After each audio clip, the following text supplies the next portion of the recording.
He was a man who had known struggles more than comforts. A single father, raising his little daughter all alone after life took away his wife too soon. Every morning started before the sun came up. He would quietly get out of bed, careful not to wake his daughter, and head to his small job at the local repair shop. His hands were always covered in grease, his back always aching, but he never complained. Because when he came home in the evening, tired and worn out, there was one little face that made it all worth it. His daughter's smile. Life was never easy for him. The bills piled up faster than his paycheck. Sometimes, he skipped meals just to make sure his little girl had enough. Winter was always the hardest. The cold nights, the rising heating costs, and the extra layers of clothes to keep warm. It tested him. Yet, through it all, he kept going. Not because he was strong, but because he had no other choice. His daughter needed him, and for her, he would endure anything. He lived in a small rented house on the corner of the street. It wasn't much, just 2 rooms and an old kitchen, but to him, it was home. Every corner of that place held memories of his little girl learning to walk, learning to talk, and now learning to read. She was growing fast, and he feared he might not be able to give her the life she deserved. Still, he tried day after day. Despite his struggles, he was known in his neighborhood for one thing: his kindness. Whenever someone's car broke down, he was there. When a neighbor's light bulb needed changing, he offered a hand. Even when he had little, he gave what he could. People often wondered how he still carried so much warmth in his heart when life had been so unfair to him. But he never let bitterness take root. He believed that kindness cost nothing, and maybe, just maybe, it could come back to him someday. One chilly evening, after a long day at work, he was walking home. The street lights flickered, and the cold wind made him pull his jacket tighter. As he turned the corner to his street, something caught his eye. A car was parked outside the old rental house that had been empty for months. Its windows were fogged up, and a faint light glowed from inside. He slowed down, curious. That house had been abandoned for so long that seeing anyone there felt strange. As he passed by, he noticed a woman standing at the door, fumbling with her keys. She looked tired, her hair messy from the wind, and her breath showed in the cold air. She seemed worried, almost restless. He didn't mean to stare, but he could sense something unusual about her presence. Just then, she dropped her bag, and papers scattered across the ground. Without thinking twice, he hurried forward. "Here, let me help," he said softly, kneeling to gather the papers before the wind carried them away. The woman gave a quick, nervous smile. "Thank you. I'm just moving in. It's colder than I expected tonight." He noticed she was shivering, even though she had a coat on. "This old place doesn't have a proper heater," he said. "Most of the pipes are rusty. If you need help, I can take a look." Her eyes widened a little, as if she didn't expect kindness from a stranger. "Oh, I don't want to trouble you," she replied. He shook his head. "It's no trouble. I fix things for a living, and it's too cold to stay in here without heat." Something about his voice was reassuring. It wasn't just his words, but the way he spoke, calm, steady, genuine. She hesitated, then finally nodded. "All right, thank you." That night, he spent an hour inside the house, checking the old heating system. His fingers worked quickly, tightening screws, adjusting wires, and making the system come alive again. The sound of the heater humming back to life filled the room, and the woman sighed in relief, holding her hands close to the warm air. "You didn't have to do this," she said quietly.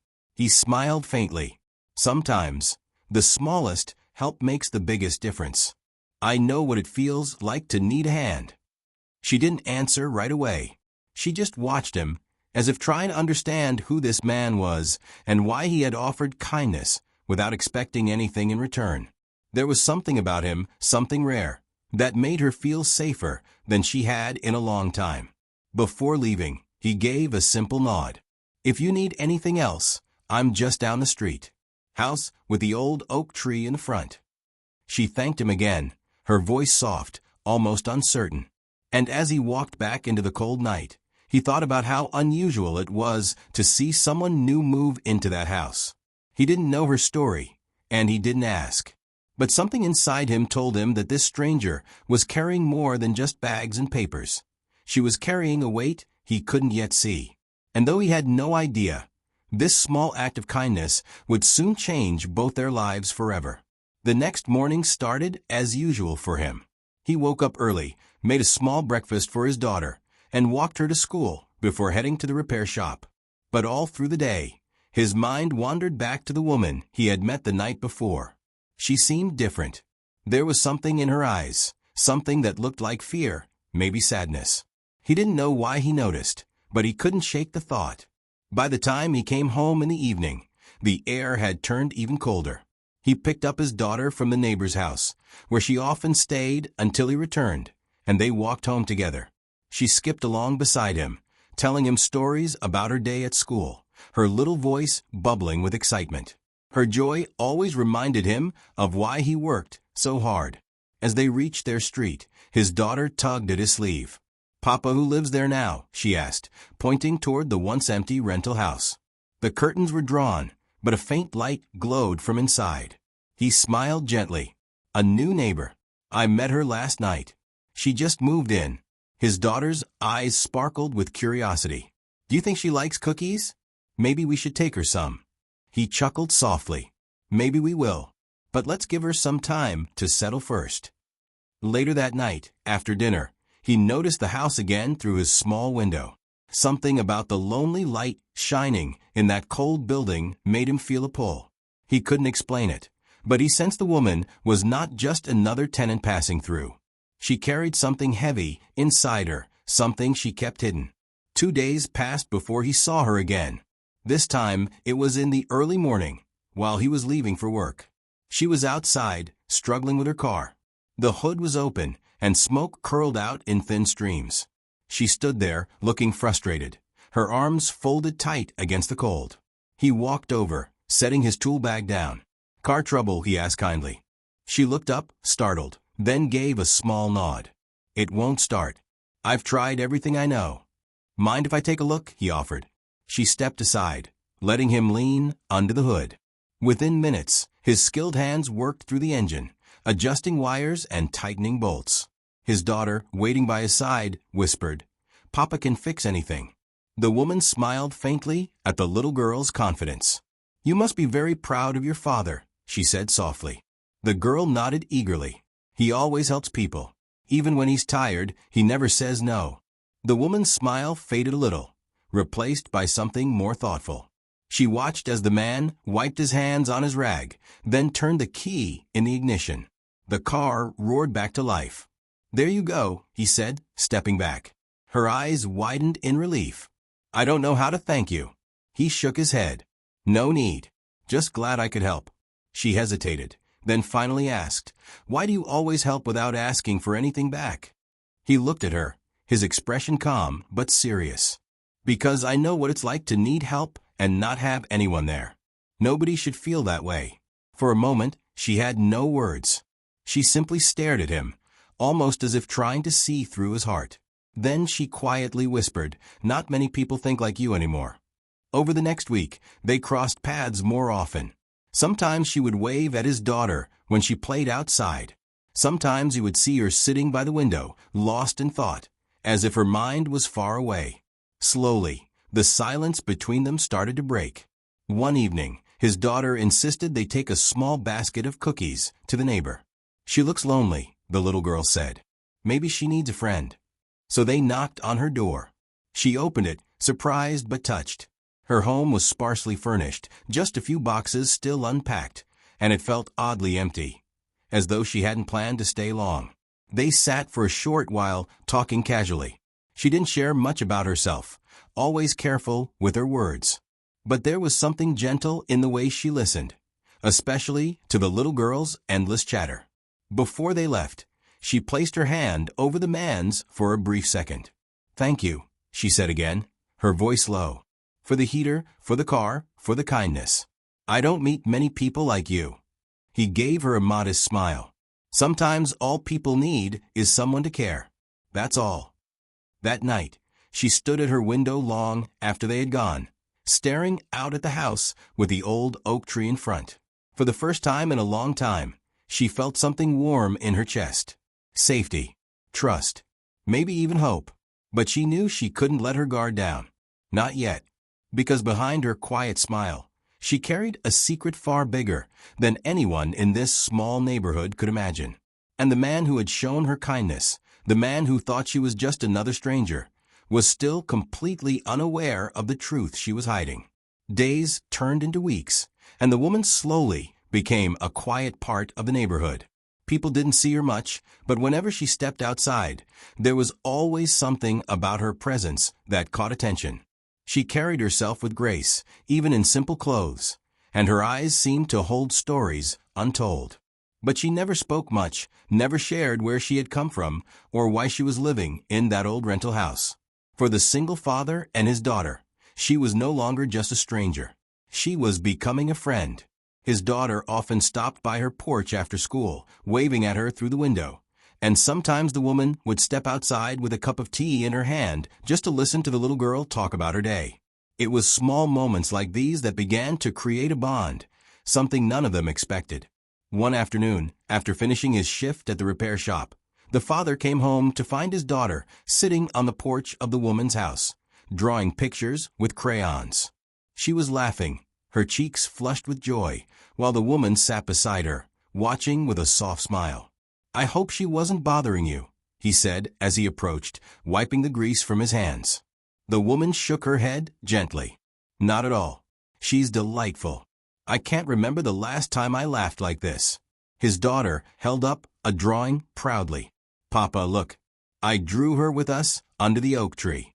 Doesn't it look like a family picture?" He chuckled and ruffled her hair. "It does, sweetheart." Then, glancing at the woman, he noticed the way her smile flickered, as if that word, family, stirred something deep inside her.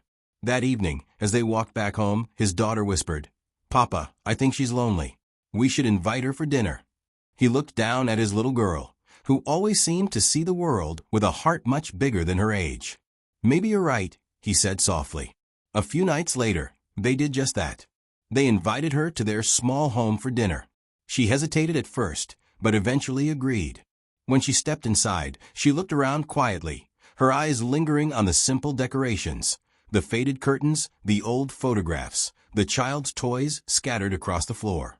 It wasn't much, but it was warm, alive, full of love. As they ate together, the little girl chattered happily, telling stories that made both adults laugh. For a moment, the woman forgot her fears, her worries, and simply enjoyed being part of something that felt real. But even in the warmth of that evening, there were small cracks she couldn't hide. At times, her expression grew distant. She avoided questions about her past. And when the phone in her pocket buzzed, she quickly silenced it, her hands trembling ever so slightly. The father noticed, but he didn't press. He had learned long ago that everyone carried their own burdens, and sometimes the best kindness was giving people space to share when they were ready. Over the following days, the bond between them grew stronger. She would stop by his house now and then, bringing small things for his daughter, a book, a scarf, even homemade soup. And though she never said much about herself, it was clear she was beginning to trust them. One Sunday afternoon, as they sat outside under the oak tree, his daughter suddenly asked her, "Why don't you have a family?" The question hung in the air, innocent yet heavy. The woman's eyes filled with a sadness she tried to hide. "Sometimes life doesn't work the way we expect," she replied softly. The father quickly changed the subject, not wanting to pry, but her words stayed with him long after. He couldn't help but wonder, what kind of life had she left behind? That night, as he was putting his daughter to bed, she whispered, "Papa, she's like us, isn't she? She's alone too." He kissed her forehead. "Maybe, sweetheart. But remember, sometimes people have stories we can't see." The truth was, the woman did have a story. A story she kept locked inside her heart. One of wealth, betrayal, and escape. She was not the simple neighbor they thought she was. She was a billionaire, hiding from the very world that once adored her. And though she tried to live quietly, every knock on the door, every strange car on the street, made her fear that her past was catching up. But when she looked at the father and his daughter, something inside her shifted. For the first time in years, she felt seen not for her money, not for her name, but for who she really was. And that scared her even more than being found. Because deep down, she knew that the kindness she had received from this small family was something she had never bought, never demanded, and never expected. It was genuine, and she wasn't sure how long she could keep her truth hidden before it changed everything. It was late one evening when the first crack in her secret life showed itself. The neighborhood was quiet, the streets dimly lit, and most houses already asleep. The father sat at his small wooden table, fixing an old radio while his daughter slept soundly in the next room. Through the thin curtains of his window, he could see a faint glow from the rental house across the street. She was awake too. As he leaned closer to the radio, faint voices drifted through the still night. At first, he thought it was just the TV left on in her house. But then he realized it was her voice. She was talking on the phone, her tone hushed, urgent. Out of instinct, not curiosity, he paused his work and listened. "I can't go back yet," she whispered, her voice trembling. "They're still watching. If they find me, everything will be ruined. Please, just handle it quietly. I don't care about the money anymore. I just want peace." He froze. Her words were heavy, filled with fear. Money? Being watched? Who was after her? His mind raced with questions, but he quickly shook them away. He didn't want to assume, didn't want to invade her privacy. Whatever her troubles were, she had a right to her silence. The next day, she came by with a small basket of bread she had baked. She smiled, but he noticed her eyes looked tired, as if she hadn't slept. His daughter hugged her tightly, happily taking the bread, but he couldn't ignore the unease behind her smile. "Are you all right?" he asked gently when his daughter ran off to put the bread on the table. She hesitated, then nodded quickly. "Yes, I'm fine, just a little tired." He didn't press further, but deep inside, he knew she was carrying something heavier than exhaustion. That weekend, they spent more time together. His daughter insisted they all go for a walk by the park. The woman agreed, and for a while, it felt like nothing was wrong. They laughed, watched the little girl chase pigeons, and shared stories. But when a black car slowed down near the park and lingered for a moment, her face went pale. She gripped the father's arm tightly, her whole body stiff with fear, until the car drove away. "Are you sure you're okay?" he asked softly once more, noticing the way her hands trembled. She looked at him, her eyes glistening with something between fear and longing. For a moment, it seemed like she wanted to tell him everything. But then she looked away and forced a smile. I don't like strangers watching me. That's all." That night, however, she couldn't hold it in any longer. There was a knock at his door just past midnight.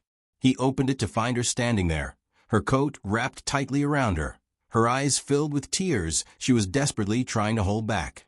"Can I come in?" she asked softly. He nodded and led her inside. His daughter was fast asleep, the small house quiet except for the sound of the ticking clock. She sat down at the table, her hands gripping the edge as if she needed to hold on to something steady. "I need to tell you the truth," she began, her voice breaking. "But I don't know if you'll believe me."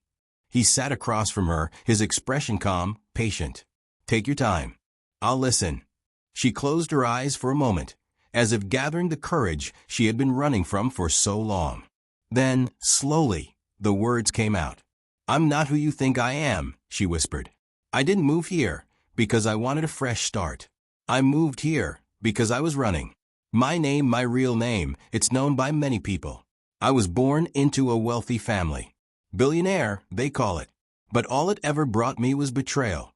People I loved, people I trusted, they only saw the money. And when I discovered the lies, the schemes, I left it all behind. I couldn't take it anymore." Her voice shook, but she kept going. "I've been hiding ever since. Moving from place to place, trying to disappear. But it's not easy. They're still looking for me. Lawyers, business partners, people who only want what I walked away from. I came here because it felt quiet, safe. But I never expected to find—" Her eyes flickered toward the small bedroom where his daughter was sleeping. "This. A home that feels real." The father sat quietly, absorbing every word. He didn't look shocked, didn't interrupt. When she finished, tears were rolling down her cheeks. She waited for him to ask questions, to pull away, maybe even to judge her. But he didn't. Instead, he reached across the table and gently placed his rough, calloused hand over hers.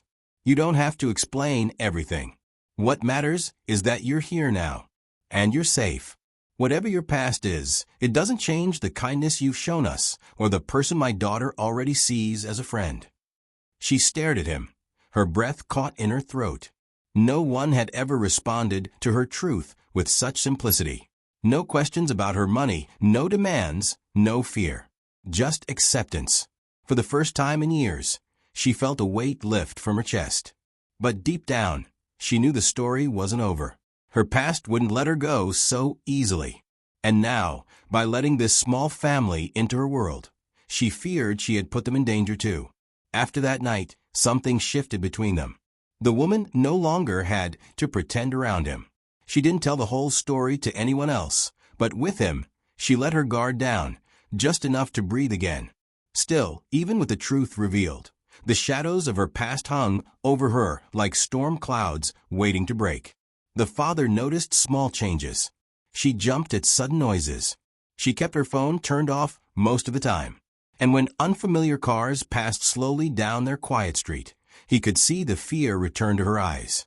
He didn't press her for details, but he stayed watchful, as if protecting her had become his silent duty. One evening, as the sun dipped below the horizon and the streetlights blinked on, his daughter tugged at his sleeve. "Papa," she whispered, "there's a car parked outside the house. It's been there all day." He stepped to the window.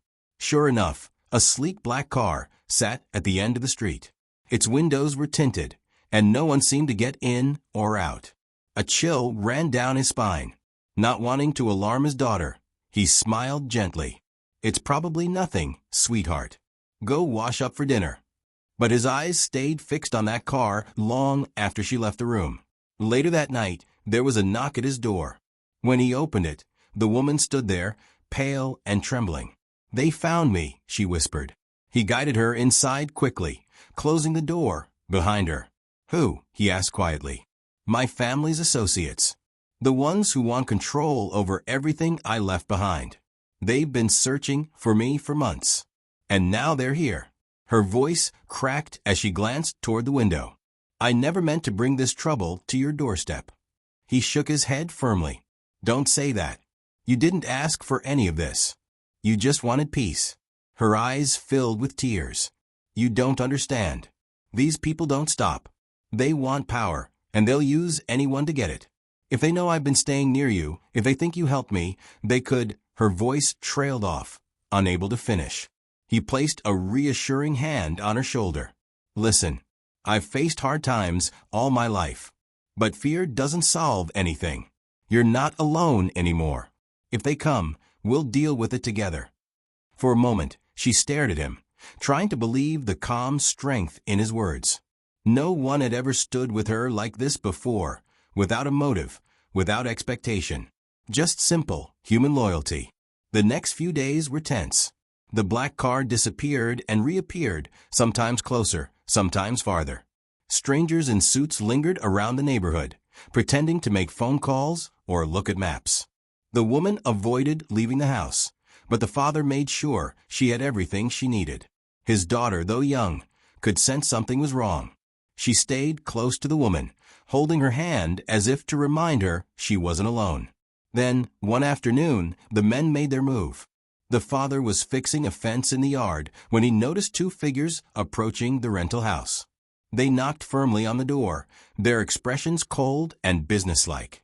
The woman opened it just a crack, but before she could shut it again, one of them pushed the door wider. The father dropped his tools and rushed across the street. "Is there a problem here?" he called out, his voice steady. The men glanced at him, sizing him up. One of them smirked. "Private matter. Nothing you need to worry about." But the woman's frightened face behind the door told him otherwise. He stepped closer. "She doesn't look comfortable. Maybe you should leave." The second man narrowed his eyes. "You don't know who you're dealing with." The father held his ground. "And you don't know who I am. But I know enough to see when someone's being harassed." For a tense moment, no one moved. Then the men exchanged a look, muttered something under their breath, and walked away. The black car pulled up moments later, and they climbed inside, speeding off down the street. The woman's knees buckled as she leaned against the doorway. Why did you do that? They could have hurt you. He helped her inside.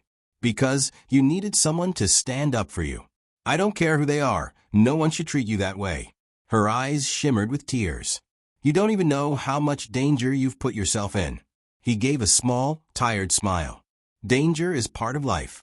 But if kindness makes me a target, then so be it. That night, she sat at his table once again, her hands trembling as she held a cup of tea. I've been running for so long, she admitted. Everywhere I go, I try to disappear, but they always find me. I thought leaving everything behind would set me free, but it feels like I'll never escape. He listened quietly, then said, maybe freedom isn't about where you go. Maybe it's about who you have beside you when the storm comes. Her eyes met his, and for the first time in years, she let herself believe in something she had forgotten. Hope. But even as warmth filled that small house, she knew the fight was far from over. Her past wasn't finished with her. And now, with this man and his daughter tangled in her story, she feared the storm was only beginning. The days that followed felt heavier than ever. The woman rarely stepped outside anymore, and when she did, she always looked over her shoulder. The father tried to reassure her, but even he could feel the tension in the air. The black car appeared less often now, but its absence didn't bring comfort. It only meant that the men were watching from farther away, waiting for the right moment. His daughter, though young, noticed the change. She clung to the woman's hand whenever she came over, as if she understood her fear without needing an explanation. One evening, while coloring at the small kitchen table, the little girl said, "Don't be scared. Papa always says good people win in the end." The woman smiled weakly, her eyes glistening. I hope he's right. Then, one cold morning, the storm finally broke. The father was walking his daughter to school when he noticed two men waiting near the corner. Their sharp suits didn't belong in a modest neighborhood like this. One of them pulled out a phone, speaking quietly, while the other scanned the street. The woman wasn't far behind, having stepped out to collect her mail. The moment she saw the men, her face went pale. "They've come again," she whispered, frozen in place. Before the men could approach her, the father stepped forward. His heart pounded, but he stood firm. "She doesn't want to talk to you. Leave her alone." One of the men sneered. "Do you have any idea who she really is? She belongs to a world you can't even imagine. We're here to bring her back where she belongs." The father shook his head. "She doesn't belong anywhere she doesn't want to be. Not with people who only see her as a name or a fortune." The men exchanged a sharp glance. For a moment, it seemed like things would turn ugly. But before they could act, another car pulled up, this one sleek but official-looking. A man in a suit stepped out, but his presence was different. He wasn't threatening. He looked authoritative, commanding. "Enough," the newcomer said firmly to the two men. "You've gone too far." The woman gasped when she saw him. "My lawyer," she whispered, relief washing over her face. The lawyer turned to her gently. "It's over. We've secured everything in court. The people who betrayed you are being investigated. They can't touch you anymore. You're free." The two men scowled but didn't argue. With nothing left to gain, they retreated, climbing into their car and driving away. For a long moment, the street was silent. Then the woman sank to her knees, her body shaking with sobs she had held back for too long. The father hurried to her side, steadying her. She clung to him, her voice breaking. "I thought I'd never escape. I thought I'd always be running." He held her close. "Not anymore. You're safe now." That night, for the first time since she had arrived, the woman slept peacefully. The fear that had chased her for years had finally loosened its grip.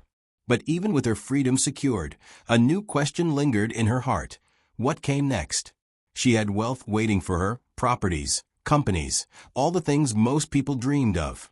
But none of it meant anything compared to the warmth she had found in this small home, with a kind man and his little girl who treated her not as a billionaire, not as someone on the run, but simply as a human being. Over the next few weeks, she began to rebuild, not her fortune, but her life. She spent more time with the father and his daughter, helping with homework, cooking meals, and sharing laughter that had been missing from her world for years. She still had access to everything she had left behind, but she no longer craved the glamorous life. She craved something simpler, something real. One evening, as they sat together under the oak tree in the front yard, the little girl leaned against her and said, "Can you stay here forever?" The woman's heart ached at the innocence of the question. She looked at the father, who met her gaze quietly, waiting for her answer. For a moment, she was silent. Then she smiled, tears shining in her eyes. "I think I finally found a place I belong." From then on, things slowly changed. The once lonely house across the street now echoed with laughter. She no longer hid in shadows. She walked freely, side by side with the people who had shown her what kindness truly meant. The father, though still living a modest life, found something far richer than money, a partner who understood struggle, and who had chosen him not for what he owned, but for who he was. And the little girl, who had once wished her family felt whole again, found a new hand to hold, a new heart to lean on. In the end, the story was never about wealth or escape or danger. It was about something much greater, human connection. A single act of kindness, offered by a tired but good-hearted father, had changed the course of a woman's life forever. Because sometimes the richest people are not the ones with full bank accounts, but the ones who know how to give love freely. And sometimes the greatest fortune we can ever find is a family that chooses us, even when the world has turned its back.